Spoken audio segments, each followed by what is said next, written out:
Snapchat. When you hear that, you think of maybe impure thoughts, or you're a teenager trying to get around your parents. But what if you're a trader? Can you use Snapchat for insider trading? I'm joined with Jim Cramer. Jim, you know, no one thinks of Snapchat for that. They think of it as a place for sexting, let's just say it, or teenagers that don't want their parents to catch what they're sending to each other.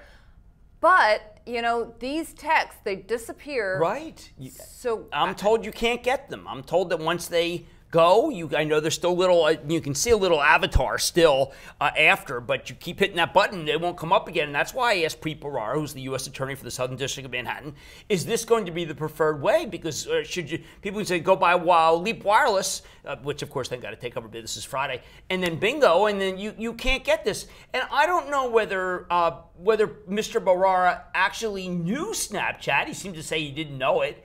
Or not, but there has been, this is a trend in technology that would seem to be, if you can't subpoena it, may be the way that the bad guys get the word out. Right, well, if we look back at some of the insider trading trials we've seen lately, a lot of them learned to get away from email. They learned to not get on email. They went to the phone.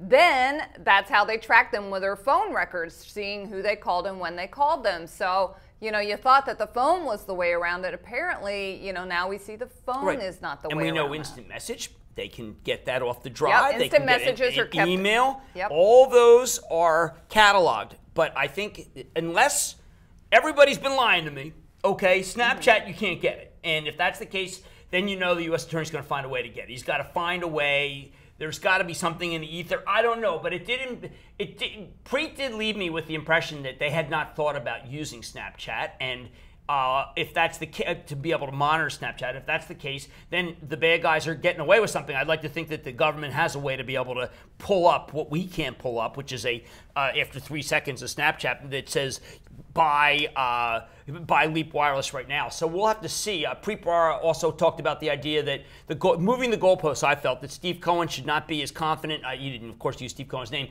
That there's a statute of limitations issue. Can still bring indictments there. But the real takeaway from people in the meeting was, wait a second. Snapchat, game on. Wow. Yeah. I guess we're going to have to call Edward Snowden over in Russia to find out if the NSA knows anything about it. Does the NSA have Snap? They've broken the Snapchat code, Deborah? That's what I want to know. All right. Well, there you have it. We hopefully haven't given away the bad guys' new way to insider trading Snapchat. We will keep an eye on it, and I'm sure the SEC and the Attorney General will keep an eye on Snapchat for insider trading as well. That's Jim Cramer, and I'm Deborah Borchard with The Street.